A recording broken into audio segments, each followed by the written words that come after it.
right. It works. Great. Okay, well, good morning, everybody, and welcome to our session on the future of digitalization and child well-being.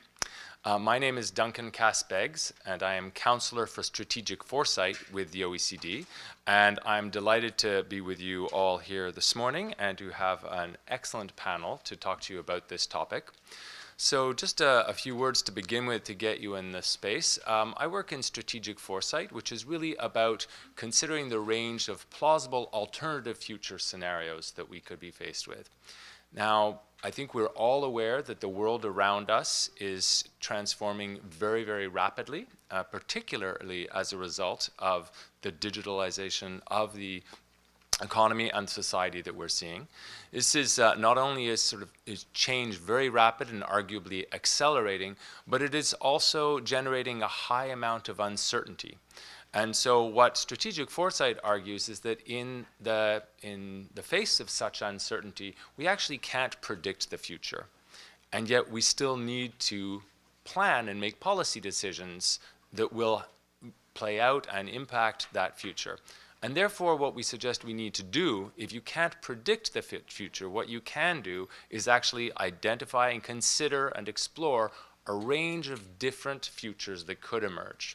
And by thinking those through, you can identify new challenges and new opportunities that you can then integrate into your policy thinking today.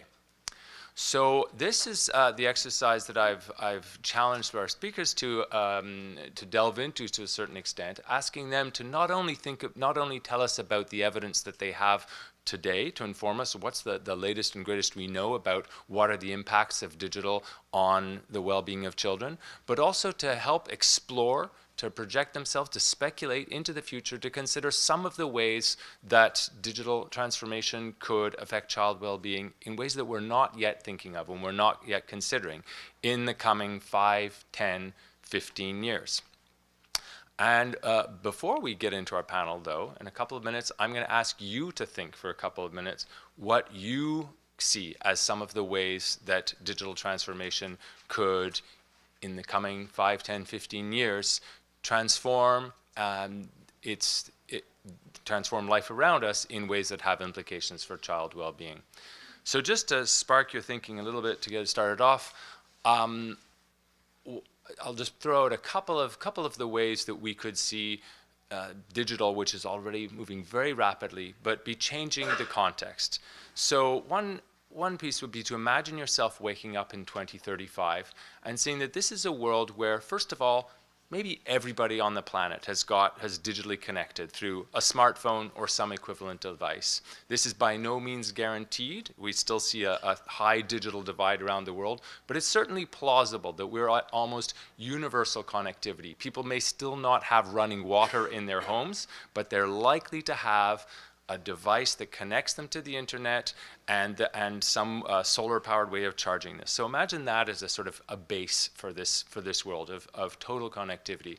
Then imagine also that this is a world where we are all generating so much information about us as we interact with our devices, as we post online, even just the way we interact, the way you move the mouse on your computer or the way you interact with your phone creates huge amounts of data about you. And then we'll increasingly also be moving through society, through physical space with numerous sensors that are detecting patterns about us and our behavior, increasingly about our values and our intentions as well. Someone gives the example that, today you read a book, tomorrow the book will read you. That an Amazon or other electronic book can not only know from where you pause on the page what passages are being most meaningful for you, but potentially from where your eyes dilate, what is parts of the book are generating the greatest emotional response to you.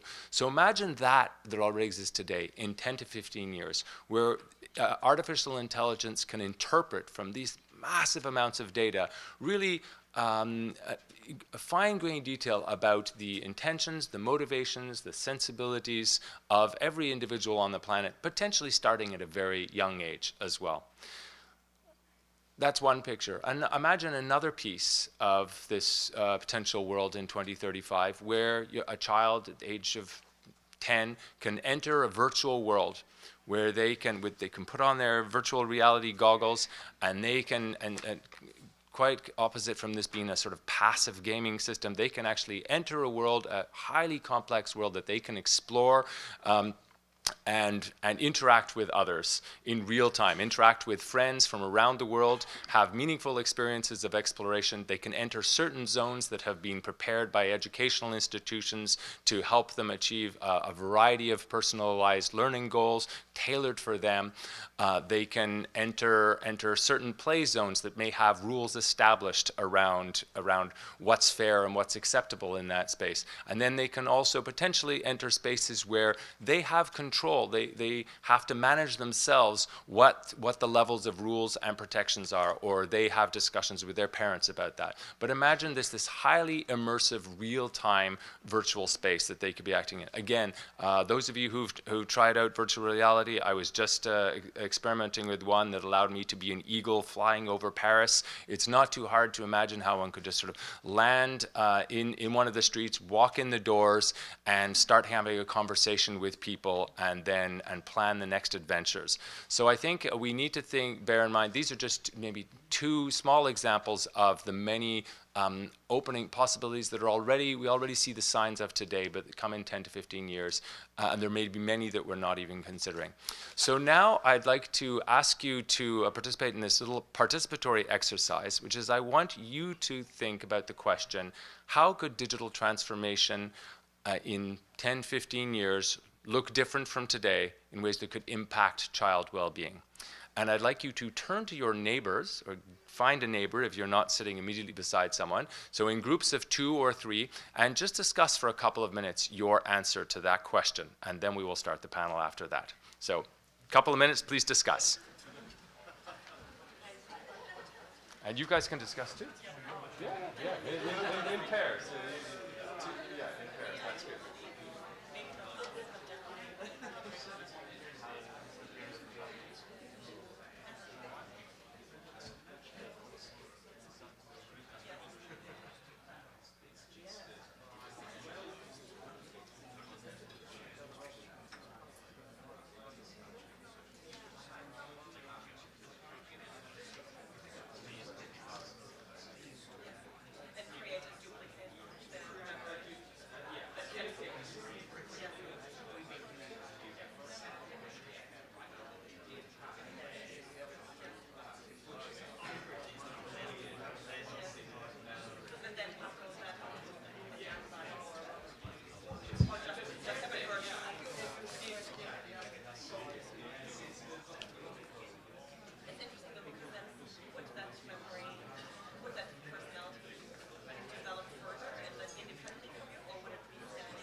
All right, everybody, thank you very much. It looks like we've got some good conversations started here.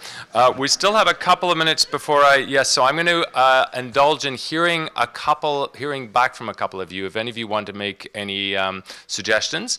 So could I hear back from for a couple of people with your ideas? It's what's one change in 2035 that could impact child well-being? And there's a microphone in the middle there. Oh, but we can bring it to you as well. Enrique, do you want to start it off with what you were saying? That's a great point.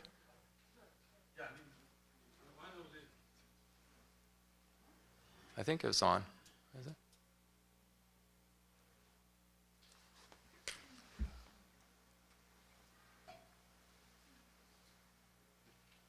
One of the things that, anyway, I think you can hear me. One of the things that today affects how technology is used around children is the fact that you have very quickly children who are savvier about technology than their teachers and their parents. In 15 years' time, that's going to change dramatically, and it's going to create an opportunity for a much more positive dynamic, because you will not have that divide, no? Which sometimes is leading to under-adopting technology for good uses, because the teachers and the parents are kind of worried about that subverting the natural power dynamics. Yeah, so in 10, 15 years, the parents will be today's children, or more or less, and they will be digital natives, so that really could change things. Anybody else have another one? Just one or two more. Yes, okay, was that a hand at the back there? No, or were you just waving? Oh, no, oh, okay. Anyone else have one? Put you on the spot.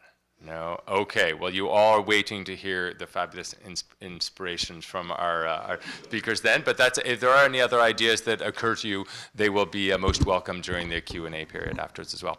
Okay, super. Well, without further ado, let me introduce our first speaker, who is Yair Amichai Hamburger, who is director from the Research Center for Internet Psychology at the Interdisciplinary Center, IDC, of Herzliya. Yair, over to you. Good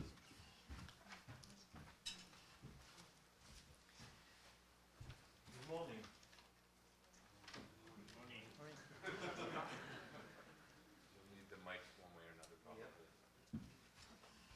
The first part of my lecture, I would suggest that the world is already changing. Kids are less and less trapped in our old paradigms. They can empower themselves through the internet. They can learn in ways that never existed before. And they can create a new world of knowledge, of inventions, and it looks very promising. So I start with a model. I suggest 7 winning jokers that create this psychological unique environment and together create for kids a very empowering world. To start, we have anonymity. Anonymity is basically the fact that people don't know who we are in many environments on the internet. So we have the famous cartoon from the New Yorker, 2 dogs. One is on the internet, his friend is asking him, "What are you doing?" He says, "I'm chatting on the internet, no one knows I'm a dog." I have a very famous paper using the same similar sentence. We call this paper on the internet, "No one knows I'm an introvert." People come to me, they say, "Wow, we love this paper." I say, what do you understand from the paper?" They said, "We don't know, but the title is very good." So the idea is that on the internet you can recreate yourself. You're not trapped in your old persona. You can actually be whoever you want to be. Then we have control over our physical exposure. This means that either people don't know how we look like, or we can shape the way we look like in a way that would look like the best that we can get for what we're trying to achieve. We are becoming PRs from a very early stage in life. We have also control over interaction. It means that we can explore new worlds. We're not inhibited. We can go to different environments and explore them.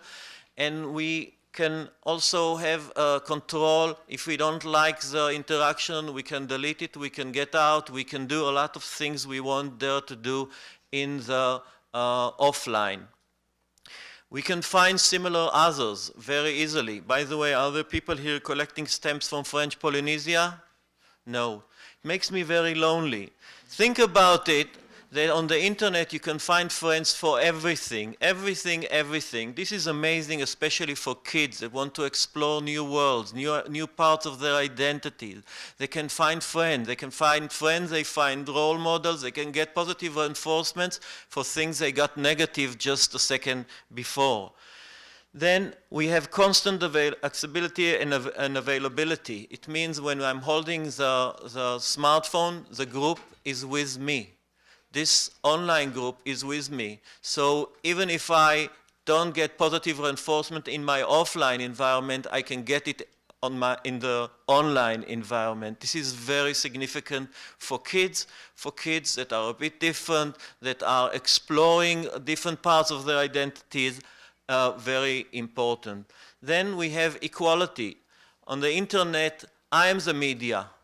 I'm not just a person. You know, on the internet, kids can have blogs. They put a very good video clip on YouTube and they get millions of people. They have this feeling that they have power that they don't have in the offline world. So they allow themselves, they can fly, they can come up with new ideas and they can explore them with friends they will find online, and we have a lot of very creative kids, and this will get stronger and stronger. The internet is also fun. We have user experience. We are getting more and more. Kids are getting more and more. We just mentioned virtual reality. Everything is going to become part of the internet. We're going to be able to smell, to touch. This is creating new opportunities for creativity. If we think about it, kids, if we will allow them, if we will let them fly, they can actually create amazing things. This is the first part. The second part, however, is that the 7 jokers can turn upside down. They can become very, very dangerous. And this is actually the negative scenario. We have on the internet cyberbullying, pedophilia, we have exposure to problematic content. We have problems with kids that are becoming over-aroused by what's happening there. We have narcissism that is now getting to stages that are really frightening. And as a result, we have a decline in empathy. This is statistics. The kids are less and less feeling, the ability to close yourself, to have your own bubble and ignore the world can create also a negative scenario. And if we think about the old philosophical question, if a tree falls in a forest and there is no one around, does it make a noise? The question now is, if you had a happy moment and you shared it with people, with other kids on the internet, on Facebook, Instagram, and you didn't get enough likes, was it really a happy moment? And that's actually what is now getting stronger and stronger. The self-esteem of kids is more and more dependent on what they experience online. And we know this cycle of anxiety when they put something online, what will happen? Their life, there is equality, but in a way for a lot of kids, you have to get it all the time. You have to prove it all the time. And kids are more and more connected, but they report, a lot of them, that they feel lonely. So there is something about the interaction that maybe for some of the kids is not really promising, but is creating a very, very shallow interaction where they, at the end of the day, they can be all the time busy being connected, but they experience loneliness. We have more and more addiction. I mean, we know that the people that design the technology, a lot of them, I mean, they are designing them in a way that will trap the kids. I mean, when you use WhatsApp, why is it important to know that the other side is now typing? I mean, why? I mean, just think about the idea of Facebook. I mean, giving you everything you want, giving you, you know, just the thing that they analyze that you would love. I mean, and the games. I mean, it's all about creating, working on your most basic psychological needs. So, what is actually the solution? First of all, technology is not the solution. We need values. We need a lighthouse. And I would suggest now a model that is quite comprehensive, and we have to learn a lot about the different components of this lighthouse. And I think this would give us a chance to take the first part, the 7 winning factors, and enhance them so kids would actually be able to make this world a better world. So first of all, we need regulation. Regulation, basically, when you speak about regulation and internet, people say, I mean, this is technophobic. I mean, how come you don't need regulation? Every new thing that was invented was attacked all the time. Yeah, this is absolutely true. But even the car, you know, when the first car was invented, I mean, there were no signs, there were no roads, there were no, when you have technology, you need regulations.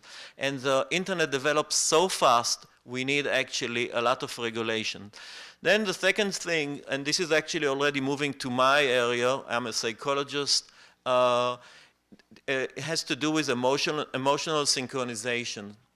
We see now more and more mothers not interacting face-to-face with their babies.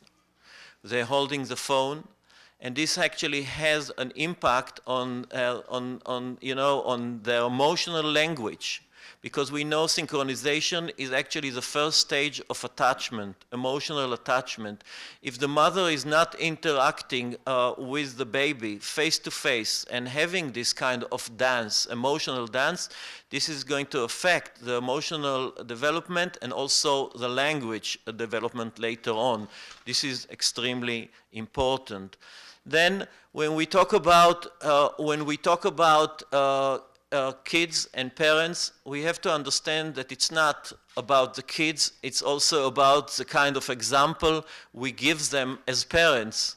I mean, you can't actually talk about kids if you don't create an environment that will enhance the positive aspects around them. So setting an example for kids is extremely important when you talk about a model that would enhance kids' well-being. Then delaying the age. We have to delay the age that kids get exposed to screens. Generally speaking, I mean, my advice is 2. We have to delay the stage that kids get exposed, that get a smartphone. Yes. We have to, I would say 9, 10. We have to understand that in the minute that they have it, and while they're not ready, we already in a danger of them actually, losing control. Instead of having an internal locus of control, developing an external locus of control. Supervising and overseeing kids' behavior. I mean, we can't just we have to be there. Quality time should be a real quality time, but when we talk about getting them ready to the digital world, we have to be with them. Kids are very intuitive, they're very clever. You give them a gadget, they can do it 10 times faster than you, but they're not streetwise. They need your guidance. We have to be there with the kids so they would actually be able to get the benefits of technology. And obviously, when the kid gets older, you have to give him more power. It's a very gradual, slow process. Educating for autonomy. When we talk about individuality, this is a challenge because all the advertisers are selling us individuality. It's all like Monty Python, a famous movie. We are all individuals. So the challenge is to create real individuality. And to do that, we have to work with the kids to develop critical thinking. They have to be able to analyze the messages, what is happening there, what is behind the message. We have to work on superordinate goals. We have to make sure that the kids will understand that gaining here and now sometimes contradicts the superordinate goals in life. So if a kid is under pressure to provide his friend, his girlfriend, a photo, maybe, you know, one that exposes himself, he has to understand what can be the consequences of it. You put something online, it's not yours. You put something on Facebook, it belongs to Facebook. I mean, we have to teach kids what are the superordinate goals. We have to build it with them as they get older. And we have to work a lot about the intrinsic motivation, about their own mountain, their own challenge, their own path in life, not to duplicate some role models, what is actually happening in the Facebook era where the kids are basically brainwashed to adapt role models that are synthetic and are actually creating a situation that in psychology we call it existential loneliness, because you can never reach this role model and you're actually getting further and further from yourself. And then we have family and friends. We need quality time. We have to create islands of love. We have to create, you know, all these timeout situations in life where we put the smartphone, we put all the gadgets aside, and we are looking at our kids, you know, face to face, and we have a real interaction, not multitasking, crazy multitasking where we are actually efficient and we are everywhere, but we're nowhere. And this is extremely important. We have to create islands of love where we actually isolate ourselves. We create a protected environment with our dear ones. There are no shortcuts. If we talk about well-being, you can very easily buy an illusion of well-being. But what I'm talking about is based a lot on positive psychology, and being able to create those islands of love is a great guarantee of well-being. Meeting Mother Nature. We are living in a very in an urban environment. I mean, kids are isolated from nature. We have to make sure we have a lot of studies about how important it is, you know, to interact with the nature.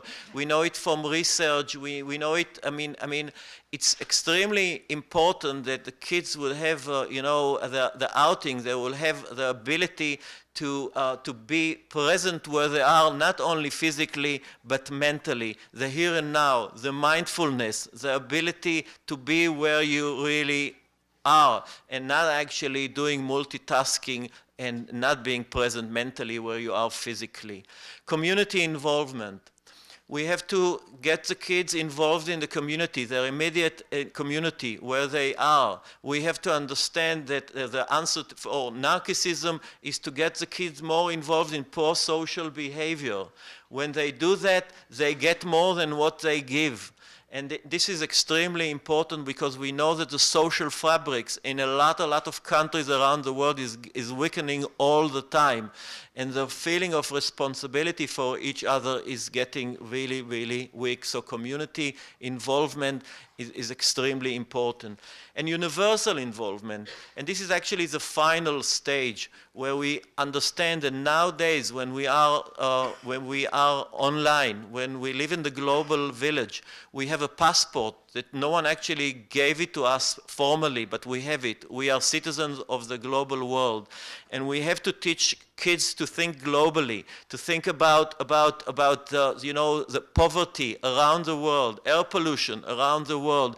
They have to understand that the internet is in a way a symbol of responsibility, of being on the same globe and feeling that we have to work with people from other nations together on tasks that, you know, that without this cooperation we won't be able to achieve them. So this is actually the model of enhancing kids' well-being. Obviously I can talk about it hours, and I apologize that I can't, and I suggest that we will walk the talk And I'm very grateful for your listening. Thank you very, very much. And if you want to read more, you can read in my last book, Internet Psychology.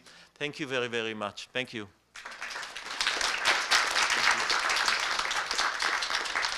Well, thank you very much, Yair. That was a powerhouse overview for us to begin with, both of the potential opportunities, positives, and challenges we could face, and then a whole range of solutions we can think about. So thank you. So I would now like to turn to our next speaker, who is Yasmina Byrne. Yasmina is Chief of the Policy Lab at UNICEF in New York. Yasmina.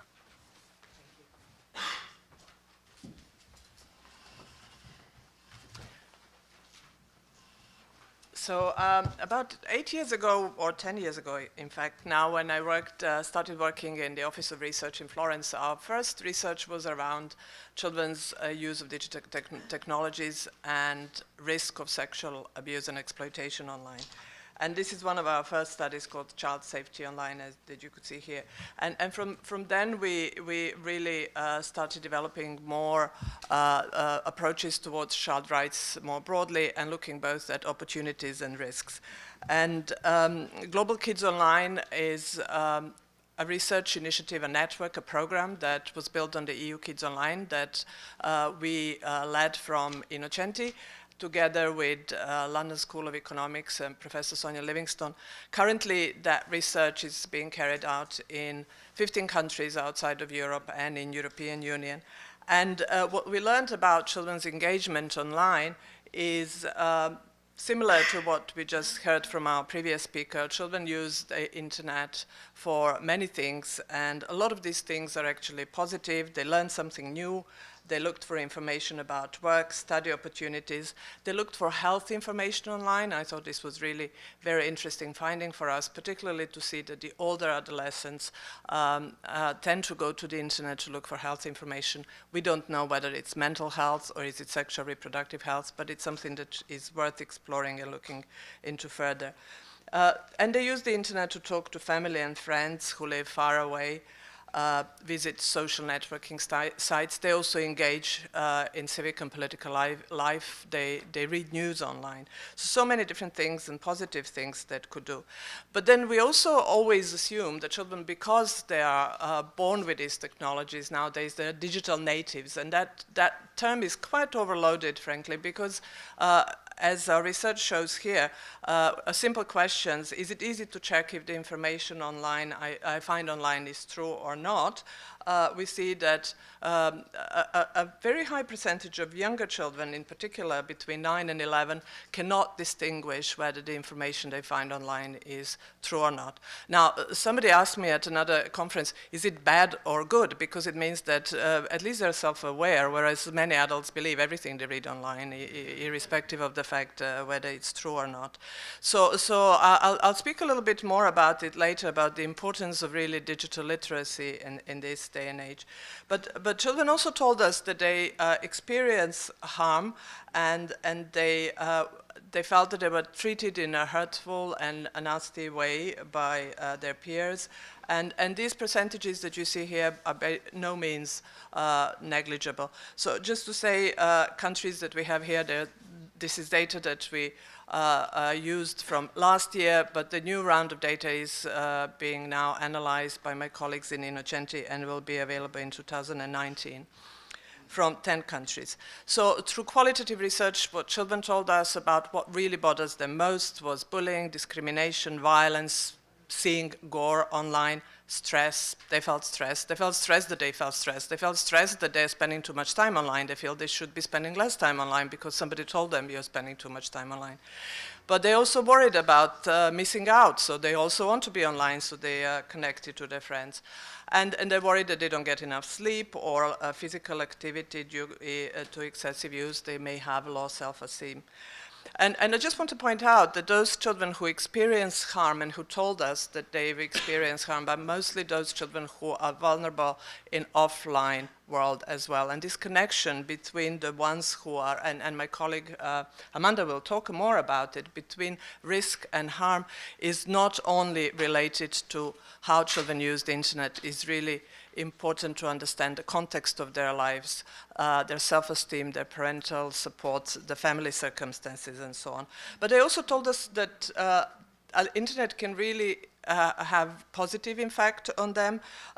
And recently I heard about a study, it's not published yet, that measured what particular activities actually enhance positive well-being in children. So if children are active online, if they comment, if they post things online, if they like other people's posts, that has a more positive effect on them than if they are just passively browsing through the internet and not engaging.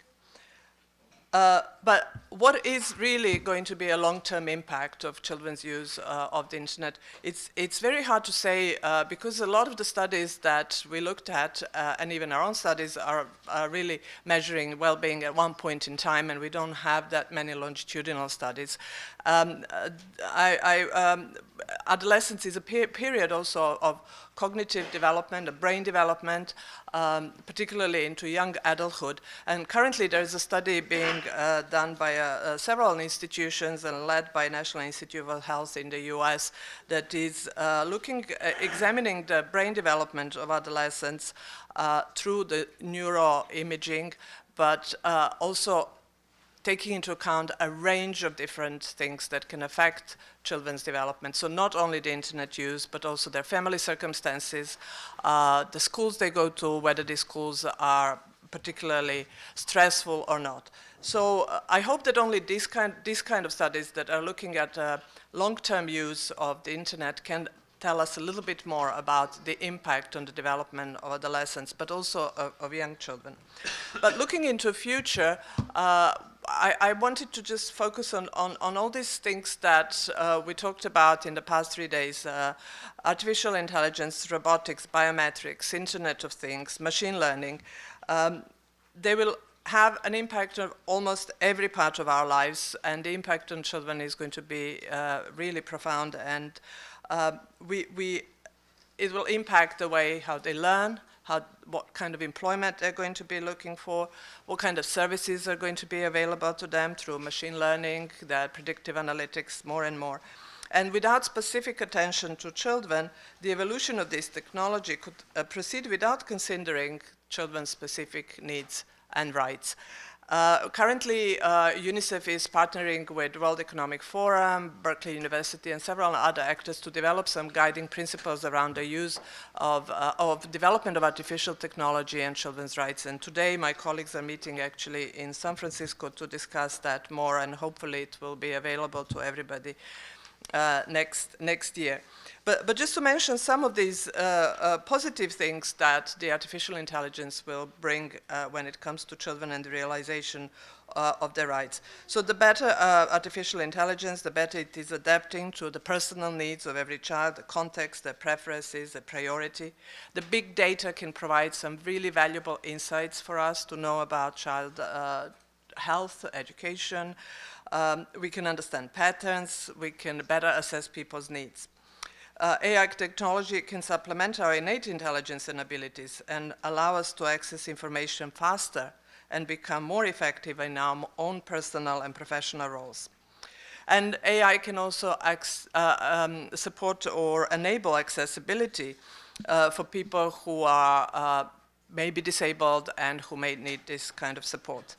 Biometrics, for example, is now increasingly being used to register children at birth. It can help unify information across different systems. It can help children access services much better. It can help children who are on the move as well to be okay. But there are concerns, obviously, with the use of artificial intelligence, and some of those have been mentioned here during this conference about privacy, safety, and security. And questions that come out of this is, who owns this data? Who does the data belong to? Is it to those who produce this artificial intelligence, or to children or to the government? What are the ways to protect this data? How can kids give consent to use of their data?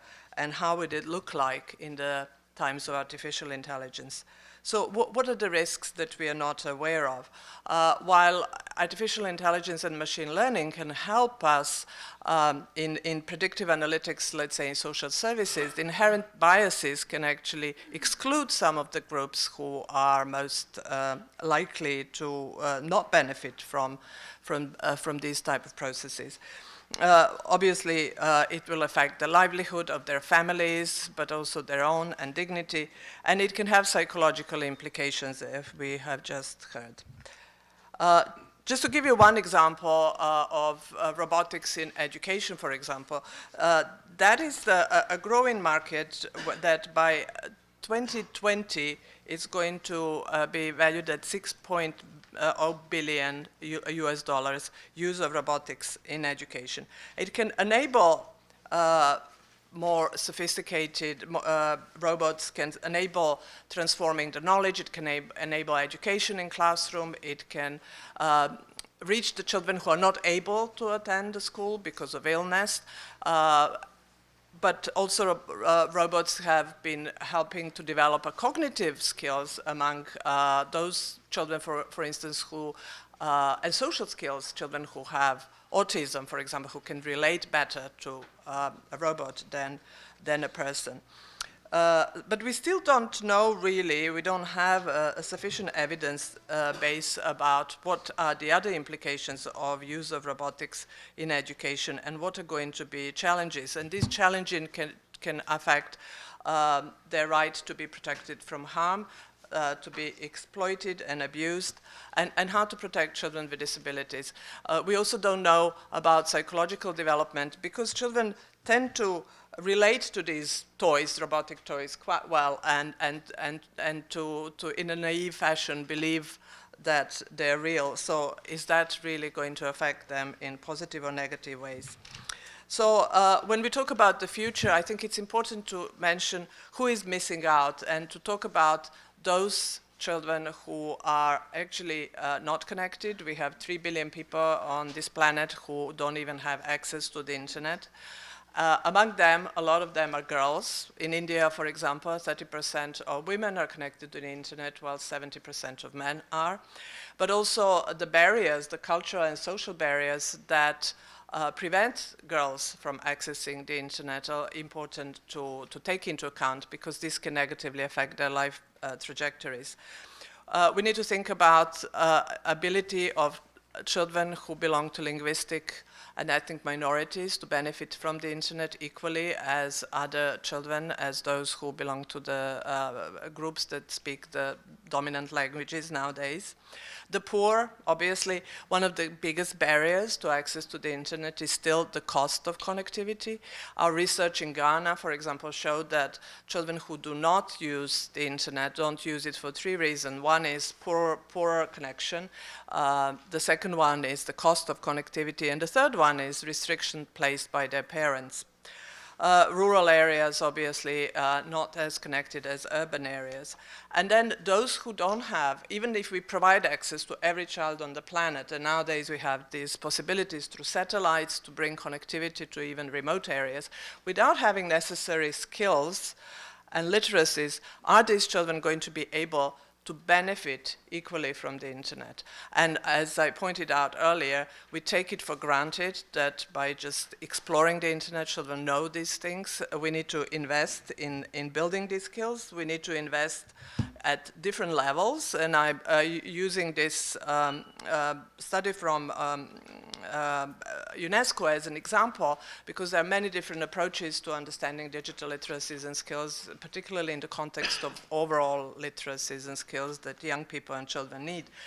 But they graded these skills to 3 levels: basic functional digital skills that will allow everybody to access and engage with digital technologies, generic digital skills that help people to use technologies in a beneficial way, and then higher level skills using those technologies in an empowering and transformative way. And we heard, I think, yesterday or on the first day that actually those who are going to be able to access the best jobs on the market are the ones who are above the band, the software band, are the ones who are going to have higher level skills.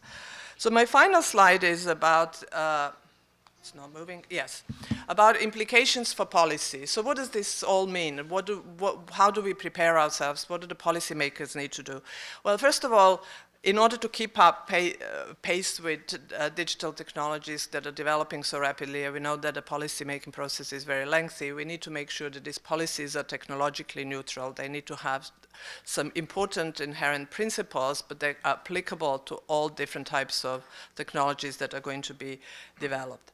So they need to be ethical and take into account children's rights. We need equally the business sector to be partner in development of ethical technologies and to respect and uphold children's rights. I mentioned about the investment in digital skills, but I also want to mention something.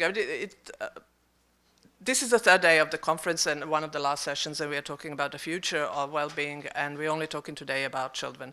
And I've been to so many different events and conferences when we talk about these important things like the future of the internet, digital policies, children do not feature at all. And one of the 3 users of the internet on this planet are children below the age of 18. And that is if you take into account the high-income and lower-income countries. In lower-income countries, this percentage is even higher, and children and young people are 2 to 3 times more likely to use the internet than the adults. So how do we make sure not to create policies that are only for children and about children, but that children's issues are integrated in all the policies, the digital policy, whether they're about digital economy, about digital governments, whether they are about access, and that children feature prominently in all of these policies. I think that obviously we need to ensure that these policies are evidence-informed and evidence-based, and so we need to continuously monitor the implementation of these policies. The multi-stakeholder model is something that is what we really strongly advocate for, partnership between the civil society, UN agencies, governments, and the private sector. And finally, I just want to say, looking into the future, we should turn back to the past and try to learn from the lessons from the past, or where we didn't act on time when social media was invented and the policy was lagging behind and we didn't have time to put the regulations in place. What were the good things we did and what were the things we didn't do when we want to create better policies for children in the future? Thank you.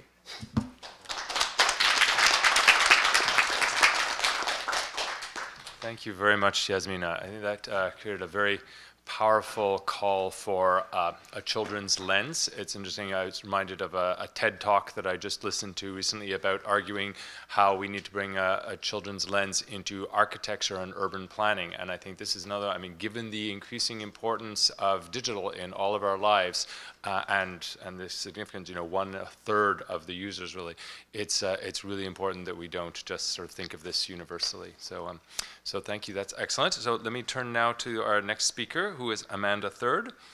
Amanda is a Principal Research Fellow at the Institute for Culture and Society at Western Sydney University. Amanda.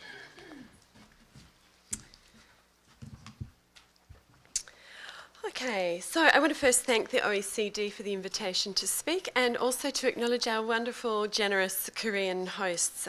It's been a great conference. It's excellent to be able to share some of the insights about children digitalisation and the future of well-being, from some of the recent work that I've been doing with children around the world aged 10 to 18 in 38 countries. This work began under the Australian Federal Government-funded Young and Well Cooperative Research Centre, which was a large-scale interdisciplinary research centre which worked with over 75 partners from across corporate, academic, not-for-profit and government sectors to explore how young people are using technology and how we might leverage that use to support their mental health and well-being. And today we're continuing this work through Western Sydney University's Intergenerate Living Lab.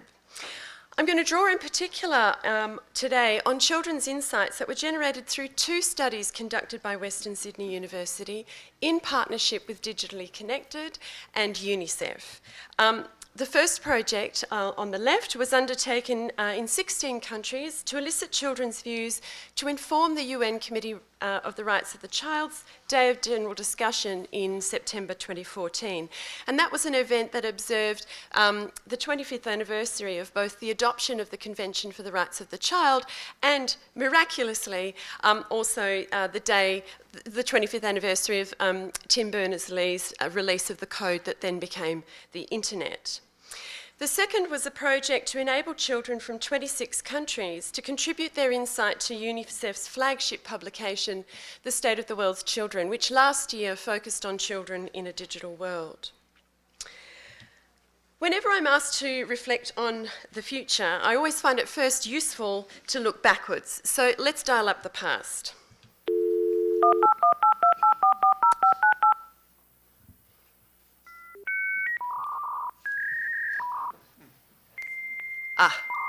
The electrifying crackle of a 33 megahertz processor connecting to the information superhighway via a 28.8 kilobit modem, piggybacking 19th century telecommunications infrastructure. 17 years ago, before social media, but just as OECD countries were coming to terms with the idea of the information age, Valentine and Holloway conducted research in the UK with 750 teenagers and their families about how they were using new technologies. The study identified two currents of feeling that I think are relevant to us here today. Firstly, it found that parents experienced strong feelings of technophobia, fears about using technology and its impacts on the future, and particularly on their children. They knew their children needed to embrace technology to be prepared for the digital future, but they were also worried about how the internet-enabled computer might be disrupting and even reversing normative adult-child power relations. In other words, they were worried about their authority. Valentine and Holloway concluded that parental fears about ICT can inhibit the opportunities that children have to use technology. The second thing the study revealed was that children were reluctant to engage with internet-enabled technologies because they were concerned about how computer use might compromise their social identities. In the teenaged imagination, computer use was the province of boffins and geeks, and it unfolded in socially stigmatized spaces. Because of these two things, Valentine and Holloway concluded that if governments are serious about trying to promote an inclusive society in the information age, they need to tackle technophobia. Fast forwarding to the present, we seem to have mostly sorted out the second dilemma. Today, geek is chic, and children around the world are coming online, as Yasmina noted, at an astonishing rate. Already, it's estimated that 1 in 3 new users of the internet is a child, and this is set to increase in the near future. Our work shows that around the world, children use digital media primarily for communication, connection, and sharing, and that is closely followed by searching for information. In the OECD and elsewhere, young people say that digital media are integral to their everyday lives, and some even say they would die without it. Children don't often distinguish between the online and the offline in the ways that adults often do. It's just another setting in which they live their lives. And what's more, children don't go into a moral vacuum when they go online. The research is showing that they translate their moral frameworks between online and offline spaces. And critically, children say that they have high ambitions for the digital future. They say that digital media can help break down redundant ways of doing things, dismantle stereotypes, and unite the world. And they see digital media as an important context for the development of nations. At the same time, though, adults' fears of the digital have not abated. We worry that technologies are bending our children's minds. Our worst fears are seemingly confirmed by media coverage of extreme cases of the disastrous effects of children's digital media use. And we see governments, some more than others, reacting in a knee-jerk mode. Technophobia runs deep. In part, this is because rapidly changing technology invokes the unfamiliar. As Douglas Adams notes, we see the technologies we grow up with as a natural part of the world and the way it works. But anything that's invented after we turn 35 is against the natural order of things. So this is one reason why we worry about technology. But also, I would argue, we worry because technology crystallises our fears about the future. We have nightmares about a dystopian future in which technology has enslaved humankind, for example. Indeed, we worry that it might actually already have happened and that it's all downhill from here. So too, the figure of the child is one that resonates in relation to the future, in relation to our ideas, our deeply held ideas about the future. As a figure that is destined to inherit the world, the child is a cipher for all of our hopes and desires, but also our most intense fears and anxieties about the future. So when you combine technology with the child, it's a recipe for high anxiety. And sometimes I actually worry about adults' well-being in this space. Not surprisingly then, until very recently, global research efforts around the world, global research efforts around children and the digital have overwhelmingly focused on identifying, documenting, and quantifying the possible risks of harm to children. Cyberbullying, sexting, sexual grooming, identity theft, and so on. And we've spent a lot less time identifying and measuring the benefits.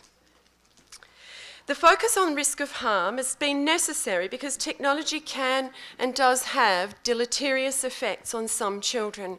Indeed, I've just come from the Philippines where the live streaming of child pornography is ravaging some children's lives and deeply compromising their futures. But the relationship between risk and harm is very complex. We know that not all children are equally at risk of harm. Those who are most vulnerable offline are those who are most vulnerable online, and our efforts really need to focus on those children. For other children, navigating some degree of risk of harm online is important. It enables them to develop the skills to be resilient. We also know that encouraging children to develop their digital skills and literacies and to explore the creative and technical dimensions of digital media can help to mitigate the risks of harm they face online because it prepares children to better deal with them. So it doesn't annihilate or annul the risks, but it prepares children better. Research on the risks of harm has rightly been channeled, for example, into cyber safety education for children around the world. And I think what we can say is that in the OECD, at least those efforts have been not perfect, but pretty successful. Recent research shows that children are generally aware of the risks and many take active steps to mitigate them. But the success of cyber safety education poses a dilemma for the future of children's well-being in the digital age, and it's this. When we ask children in different locations to list the risks of harm they might encounter online, they can often talk at length and in significant depth about all the things that can go wrong and all the things they should do to resist those. But when you ask the same thing in child-friendly terms about the opportunities, they experience a failure of imagination. The majority struggle to imagine the benefits of technology either now or in their futures. If we want to harness the potential of digital to support children's well-being, then children have to be given the space to develop their own ways of thinking about and talking about digital media and its possibilities. Emerging research shows that under the right circumstances, digital media can deliver a powerful range of benefits that directly impact the drivers of child well-being. These include positive impacts on everything from learning to identity development, from belonging to relationships. And those benefits can be strongest for those children that we might describe as vulnerable. For example, my work with children living with disabilities has shown that online chat forums are the one space in their everyday lives where these children, where their disabilities can be present but not focal. and where indeed they can develop deep and enduring relationships and learn to socialise in ways that they simply cannot do in the face-to-face world. And these things have significant impacts on their well-being. If well-being is, as Julia Hobsbawm noted on Tuesday, more than the absence of illness, it's in these dimensions of digitalisation that the future of children's well-being lies. We need to put our energy urgently and in earnest into growing the benefits. So, what are the concrete things that we can do to build and grow the benefits of being online for children's well-being now and into the future? So, 6 quick points. Firstly, a rights-based approach to digitalisation and child wellbeing can help put our concerns in perspective. The Convention for the Rights of the Child clearly spells out 3 categories of children's rights: provision, protection, and participation. What we talk about in the child rights space as the 3 Ps. By attending to all 3 categories, we can begin to balance children's right to protection from harm online alongside their provision rights, so for example, accessing the internet and content in a language that they can speak, as well as balancing that with their participation rights. Amidst the pace of transformation, we need to remember, secondly, that change is always accompanied by continuity. It's not enough to imagine the future. We have to scrutinise the present and decide, here and now, what pieces of it we want to keep. And then we need to measure these things and nurture and grow them so that they become a platform for positive change. To this end, our measures have to align with our aspirations. So I want to join all of the other speakers at this conference in their rising call to focus on measuring the things that matter most to people. Thirdly, this means that we need to immediately start the work of comprehensively mapping the potential benefits of children's digital engagements for their well-being. We have to develop robust measures around them and to channel the insights into policy and practice. This does not mean abandoning the pursuit of answers about the risks of harm. It's just that we can't only focus on the risks of harm because those things just fuel our anxieties without guiding us towards meaningful and long-term solutions. Number 4, we have to stop measuring children's relationship to the digital as if it happens in some kind of separate out there domain. Not least because the well-being potential of the digital is actually at its strongest when it's integrated into children's lives. We need to find ways of measuring and then leveraging the deep interconnection between the online and the offline. Too often we conduct research on rather than with children. We approach them with a set of predefined ideas about what's important to them and why, and children consistently tell me that we miss the mark. If we're going to create online spaces of well-being for children, we need to enlist their help, remembering that children are really unique. As newcomers to this world, they bring fresh perspectives to our ideas about the future, and that's a magnificent resource for the work that lies ahead for all of us. We have to encourage children to think big and creatively about the world that they want to live in and the role that digital should play inside that world. And we need to centre the needs of children in all of our research, policy and design. As our Youth Brains Trust like to say back in Australia, nothing about us without us. And last of all, around the world, there is a rising demand from states, NGOs and corporates for principled guidance on these issues. So we need to think creatively about how we use the tools and processes at our disposal, or indeed how we create new ones that can help us collectively navigate the challenges and grow the benefits for children's well-being. And most of all, we must hope, alongside our children, for the future that we want them to inherit. We cannot afford to be driven by fear. We must be ambitious for our future and take decisive steps. We will need to be bold and brave. So, in the spirit of looking backwards to look forwards, but not without a very deep sense of irony. I'm going to leave the last word with Apple. This is from 1997.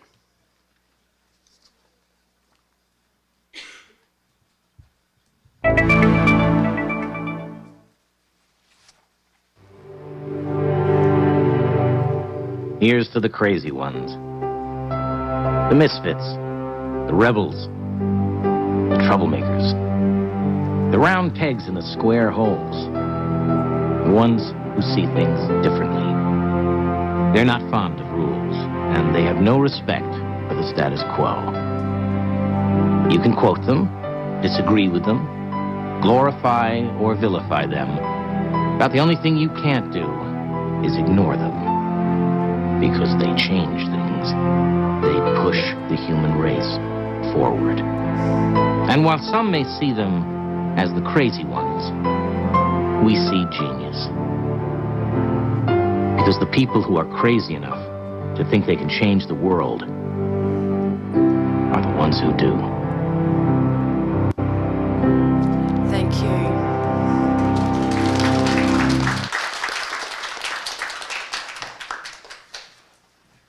Thank you very much. That was startling as that end piece video. Thank you. That's the rebel company that became the $1 trillion company that it is today. Thank you. I think your principles are really an excellent complementary addition to the ones we've seen so far. So that's really great. It's broadening out very well. And now for something a little bit different for our last presentation, we are going to hear from Shez, who is going to give us some practical examples of work in Africa. So Shez Ladha is grants manager at Ubongo Learning in Tanzania. Thank you, Shez.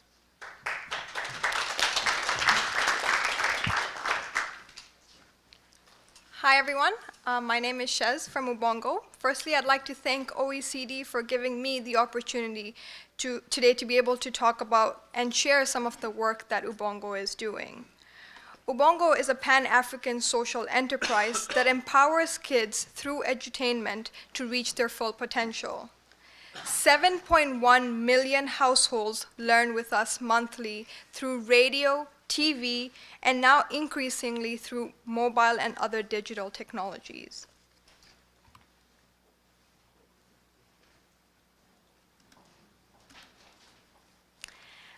I'd like to tell you a short story about some of our characters. Meet Mama and Baba Akili. When Mama and Baba were 4 years old, just like Akili is today, they would go outside and play with their friends, because that's all there was to do then. Today, now that Akili is 4 years old, she can go outside and play with her friends, but she also has access to her dad's cell phone and numerous channels on their television set. Mama and Baba are really excited about all the opportunities this will bring for Akili, but they're also a little bit nervous about how this will affect Akili's well-being, and whether this will have a positive or negative effect on her. Today, kids around the world are constantly watching and swiping, and this is slowly translating to kids in Africa, where access to mobile phones is supposed to go from 22% in 2015 to 55% by 2020. We have to accept that digital technology is going to be, or is becoming, a core part of our kids' lives. So how do we, as content creators, ensure that we are constantly positively influencing our viewers' well-being? At Ubongo, we believe that working together and understanding our viewers' needs, we can develop localized content that supports kids' well-being in a way that is fun and enriching. We leverage accessible technologies to bring kids fun, localized digital learning through our shows Akili and Me and Ubongo Kids. Akili and Me supports 3 to 6 year olds with pre-literacy, early numeracy, and school readiness. And Ubongo Kids supports 7 to 14 year olds with STEM and life skills. We're proud to say that we have one of the largest classrooms in Africa, with over 7.1 million households learning with us monthly in 9 countries and in 4 different languages. Primary students who watch our TV show Ubongo Kids show significant gains in math and science. And those little ones who watch Akili and me outperform their peers by 24% in numeracy and 12% in overall cognitive development, all the while learning about caring for each other and their environment, all with a good, healthy dose of fun and imagination. In a country where the education system is driven by cramming for exams and just doing well just so you can pass those exams, we at Ubongo are trying to develop a love of learning. We understand that in order for them to become future Tanzanian leaders, these kids will need to do more than just do well in math and science. They also need to have skills such as have a sense of character strength, such as purpose or grit and growth mindset. So through our fun and catchy songs, we are fostering this desire and love of learning. I'd now like to share a short video of some of the work that we've done over the last few years. Live life with purpose. It makes the hard parts worth it when you live life with purpose. Unaweza kumsaidia Bush Baby kuchora duara? Msaidie. Chora naye.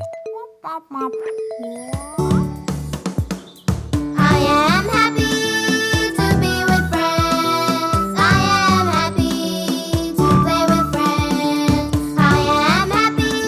I'm a girl. I can do anything. I can be anything. Oh, oh.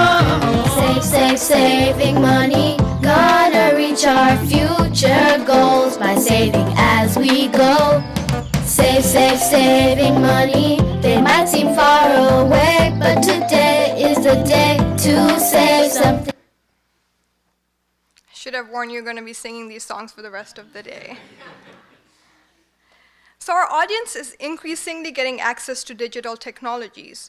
So we created an episode on digital literacy so our viewers can judge whether the information that they're receiving is trustworthy and reliable. And like Yasmina said, this is getting increasingly important to do. We also are responding to user feedback and are developing an episode on your digital footprint and how to be safe online. So we understand that our viewers are digital natives. So we're not teaching them how to use a phone or a computer, but how to use these tools to better their well-being. We know kids mimic and learn from the attitudes and behaviors they see. We're 3/4 of urban kids and a half of rural kids in Tanzania aged 3 to 13 can name our characters. So we take this as a huge responsibility to continue to positively influence our viewers. I'm sure you recognize all of these characters. This is because the impact of media can be seen from a very young age, where what we see in the media really influences how we view ourselves and other people's views of what we can be. Research suggests that not only does media reflect society, but society also reflects what it sees in the media. An example of this is the Skully Effect, where the popularity of the show X-Files, a show with a strong female scientist, Dana Scully, increased the number of women and girls majoring in STEM topics and STEM careers. Women and girls who regularly watched the X-Files were significantly more likely to have considered going into a STEM career, majoring in STEM in college, and working in a STEM profession. Another example of this is Hunger Games and Disney's animation Brave, which increased the number of girls who took up archery, where 7 in 10 girls said Katniss from Hunger Games and Princess Merida from Brave influenced their decision to take up archery. So we realize the responsibility we have towards our viewers and how this can influence their perceptions of themselves. By age 5, children are already starting to develop gender norms. So we model positive gender norms and gender equity, where our female characters have 60% of the speaking time, while the global average is 18%. By showcasing strong female characters stepping up and solving math and science questions, and male characters talking about their feelings and getting help from their family and friends, we're hoping to foster a world where this is the norm. We're also expanding our content to have a more 360-degree approach and having our content not only on radio but on apps as well as board games. And through this, we're hoping that the impact will be even greater. We know that life doesn't just happen in front of a television set. With the increase in use of digital technologies, it is important to integrate these with more non-digital experiences. We are aiming to spark off real-life action and interaction, and we have early signs that this is working. Our impact study found that kids who watched Akili and Me in Tanzania had better fine motor skills. But how is this possible from watching a TV show? This is because this cute little character, Bush Baby, at the end of every episode encourages kids to draw, paint, and make collages. And we can see that kids have been doing these real-life experiences and are now developing fine motor skills and writing skills. On our episode of the water cycle, we showed kids to ask questions and be curious, all while learning about how the water cycle works. We also showed an at-home experiment that these kids could do with their parents, ensuring that kids are not only learning through media, but are also taking this at home. We are now prototyping a cloud-based prototype called Akili and You, where partners, teachers, caregivers can access our content anywhere. And through these, we're also creating a number of worksheets to encourage this out-of-home, out-of-technology experience. So what is next? We are now in the early stages of planning a season on utu, a Swahili proverb for shared humanity. Some of the characteristics of a person that has utu are trust, gratitude, kindness, responsibility, etc. But we realize that by constantly watching just our shows, these characteristics cannot be taught. So we're hoping that after watching our shows, we can prompt activities and kids can then create their own utu clubs and practice some of these skills, take this out of the television set. And we're hoping that eventually these clubs will then be run on their own.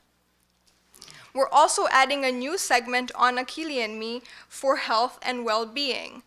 And we're hoping and looking for partners like yourselves who have experience in these areas to collaborate with us and so that we can learn from you. Thank you.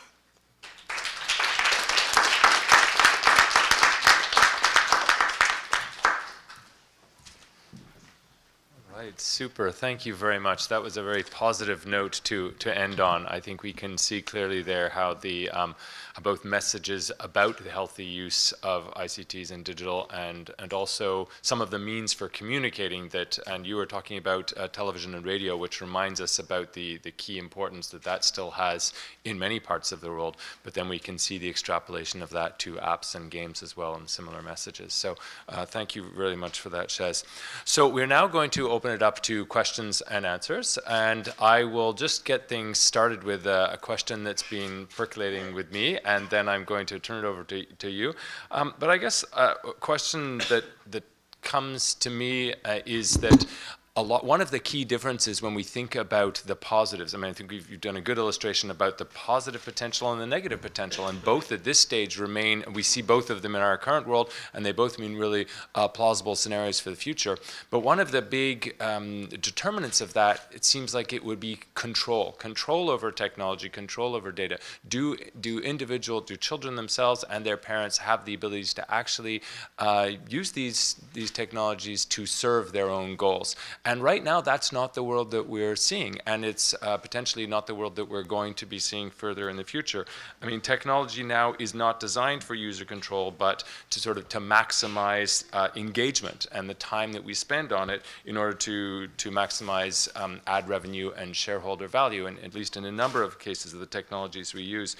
And then similarly, another question is about really the ability to, even if we could bring maximum control to individuals and the parents, to what extent is it reasonable to expect that that people are going to be well equipped to make those decisions themselves, that it's fair for them to be sort of navigating within this world of unlimited possibilities and actually making the right choices, and to what extent do we actually need the states or other forms of bringing public and civic goals to help people make the right choices, particularly both children and their parents, particularly at this very vulnerable stage. And so both of those are really questions about our digital future and well-being that are part of the sort of the broader questions about that. But I wonder if the sort of child well-being lens can help give added sort of impetus to really trying to address and think through those issues now.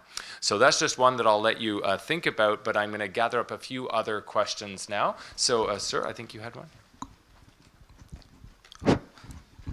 Okay, thank you for all of the speeches, but I have my personal opinion, and I have one question.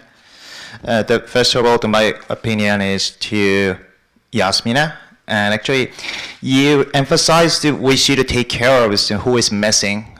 My personal opinion, education. There are nowadays already so many education platform provider and some content providers as well, like. I can't remember the name, but Ugongbo. So, in my thinking, the platform or the content provider may invest on internet access for them to expand their market. I think because it is very beneficial for their business. Yeah, this is my opinion to you. And I have one more question to Dr. Ia. Actually, I wanted to ask, as one of the fathers in the world, you pointed at the delaying age as one of the solutions, but how is it possible? So, as you mentioned, the children is acting by watching their parents doing. So, do you think if it is possible not to show children that their parents is using any smart devices? Irrespective of this answer, is more of a how can we prevent the children from their friends using the devices? As soon as they recognize its sweetness, I think we cannot take it from their hands anymore. Great question. Let's gather up one more. We can. Any others? A moment ago.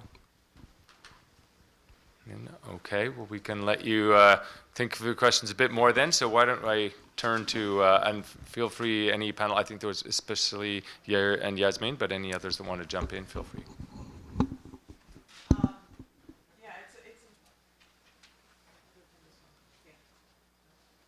Yeah, okay, it's a very interesting question. Since I moved to the US, my kids have started a new school, and they've been in that school only for 4 months, and we already had 2 different education systems. We just managed to figure out how one works that manages all their data online and their school work and so on, and now they change it to another one.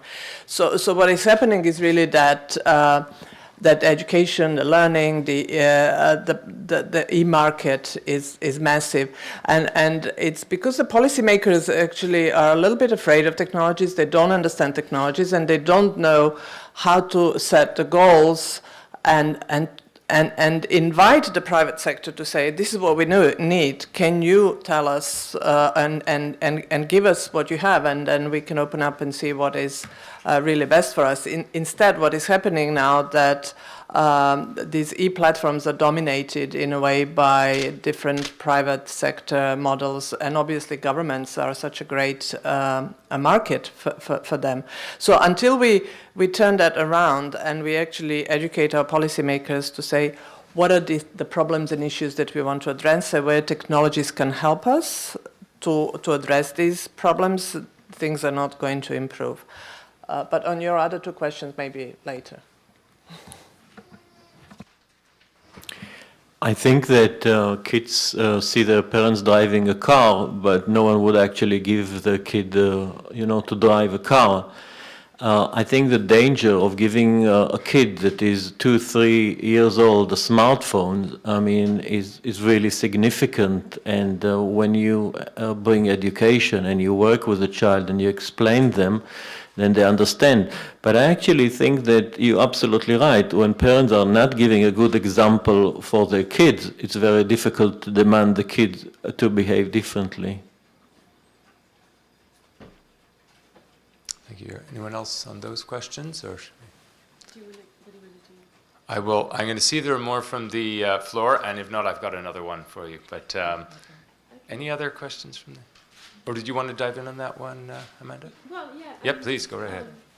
On the question of whether or not parents and children are prepared and well equipped to deal with the kinds of implications of the technologies, no, we're not. And I think the scandals that we've seen this year around Cambridge Analytica and so on have really highlighted the very serious issues at stake here, and they've given us a jolt.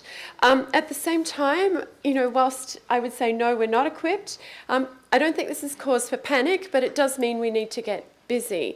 I think on the horizon we do have that moment where there will be the intergenerational change, and where a lot of these issues, I hope, can be resolved just through greater experience and literacy and so on.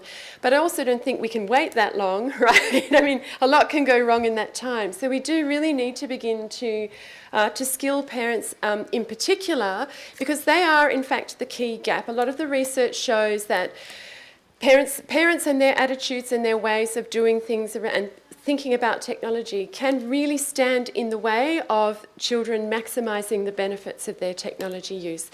Whether it comes down to the role modelling question and role modelling, excessive use for your child, or whether it comes down to the ways that gender norms and so on play out in the family, there are lots of kind of ways in which parents are really actively standing in the way of their children making the most of technology, and we really need to tackle that question. Great, super, thank you.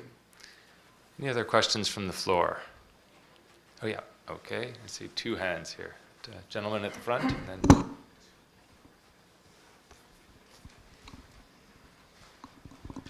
then... First of all, thank you for a great panel discussion. We learned a lot about the issue of children's well-being, but a big aspect of children's well-being is play. So this topic of play is pertinent to the present as much as it is to the future.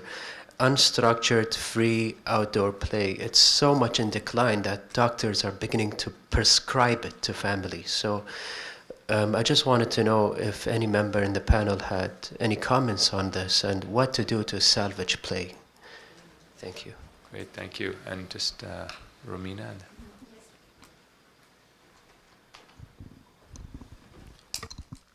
It's a question for Amanda. Can you elaborate a bit more about the benefits? I think, your point about we should measure more the benefits, it is an important one. And yet, I was trying to understand what sort of research, you were looking into, because it seems to be coming already from sort of, the perspective of somebody that's already looked at the data. So what is the evidence, in fact, that we already have that suggests that there are significant benefits? Can you tell us a bit more about that? Okay, super. Yeah, great question, and thank you for asking that question. I didn't have time to say much about it. There is by now a really broad literature around the benefits, but it's very isolated and in pockets, and it's very hard to draw strong extrapolation, to extrapolate strongly from that.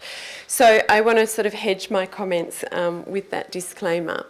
But what we are seeing is that there are lots of circumstances where, for example, digital connectivity can strengthen relationships and social bonds. I think almost 5 years ago, Dana Boyd published a book called It's Complicated, which actually is a really wonderful introduction to the subject of young people in digital media and the complexities.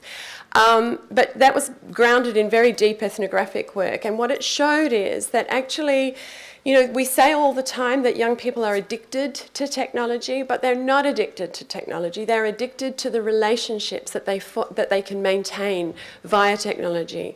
And the reason they're turning to technology to maintain those relationships, and you know, this also goes to the question about play in a sense, right? Is that increasingly the spaces for children to roam free, to learn independence, to ask questions, learn about the world, feel their way through the world, are all closing down to children, right? We've got more and more helicopter parents. We don't allow our children to walk to school anymore, etc., etc. I mean, I could go on a bit of a rant about it, but I think, so, you know, what we have to realise is that children are still looking for those social connections, and they're doing it a lot through digital media. So when we look at a gamer, we have to ask the question, is this a gamer who is very much, you know, who's got a problem, or is this a gamer who's actually socialising with other people and learning things about the way the world works? So I think, it's very hard to answer your question in a short space, but what I think we can say is that we just don't know enough about the benefits. They're just as complicated as the risks of harm, and what we deeply need is not just the big national surveys, they're important, but we also need the kind of deep ethnographic work that really tries to get into the experience, to see the world from ground level, if you like, through children's eyes. Because until we can understand that, I don't think we can answer the question about how we shape the world. Yeah. Yasmin? I just wanted to answer your question about data, because I think it's absolutely crucial. And we know that the dominant business model, obviously, of the social media and internet is that our data that we freely provide is then being used to give to the companies. Well, they're not giving the data, but they're giving insight into the data so that we get targeted advertising and marketing. And I don't know, maybe in the future we'll have different business model. Maybe we will have opportunities to, you can pay to use these social networking services, and your data is then protected, and you're not going to get any marketing ads. Or as one of my colleagues suggested, maybe we actually start monetizing our data because it is a valuable commodity, and start selling it to the private companies.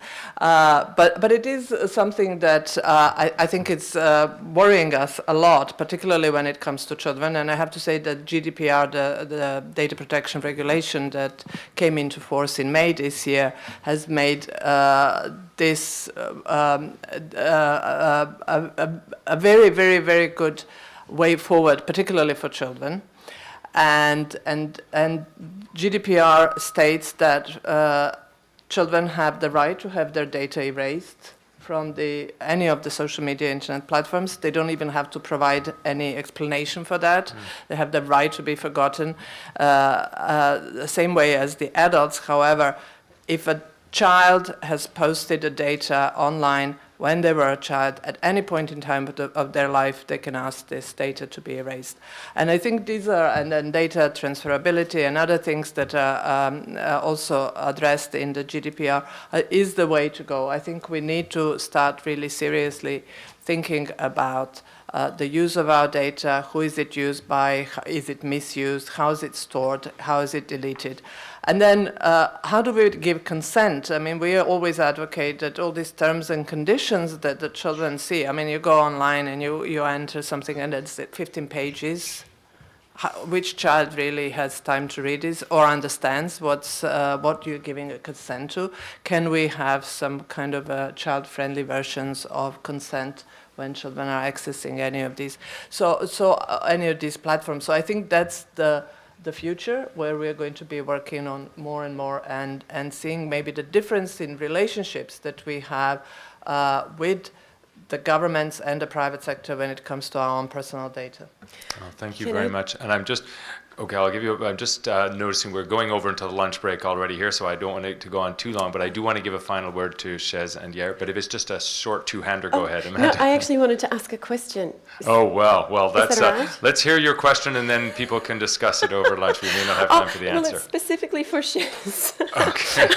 Okay, that's great. You ask your question for Shez and then Shez can answer. Is that all her right? Yeah, go right ahead. So Shez, I'm just thinking, sitting here, learning about Ubongo and the great stuff that it's doing, that there's a real opportunity as you move to mobile platforms to use this as a moment to boost children's digital literacies specifically. Can you just say a little word about how you're thinking about, if you're thinking about digital literacy, or are you more going to focus on conventional literacies? So we are, like I mentioned, we have created episodes on Ubongo Kids, which is catering to kids 17 to 14 years of age on digital literacy. We're creating an episode on their digital footprint. So we are educating them that, this is coming, because I think being placed in Africa and in that context, we still have so much to learn, and that technology is slowly trickling in, but we are leveraging TV and radio extensively. For now, but also keeping in mind that mobile penetration is increasing. Does that answer your question? Okay. And then I just wanted to answer your question on play and salvaging play as well. And just from the Tanzanian context, it's actually fascinating to see that caregivers don't feel like it's their responsibility to play with their kids. This is why they send their kids to school. They actually think that it's taboo to even dance with their children, or, because for them it's like, if I do this, how is this benefiting my child? So one important platform that we're currently working on and increasingly working on is caregiver content. So we're, creating these games that you can play with your child, but also trying to educate them, caregivers, that, just playing catch with your child is doing this, this, and this for their brain. So that's something that we're also working on. Yeah. Wow, that's super. Thank you. And Yair? I think we need more research for sure. But there are two scenarios. One is positive and one is negative. And I think we have enough research to say that the negative is winning. And that's where we need the policymakers to move in and walk the talk. Great, and research the positives so that we can move in and Absolutely. Accentuate that part too. We still need a job. Yeah. Okay, super. Okay, well, with that, a huge thank you to all of our panelists and to all of you for joining us this morning as well. But we give a big hand of applause to our panelists. Thank you very much, and enjoy the lunch and the rest of the conference.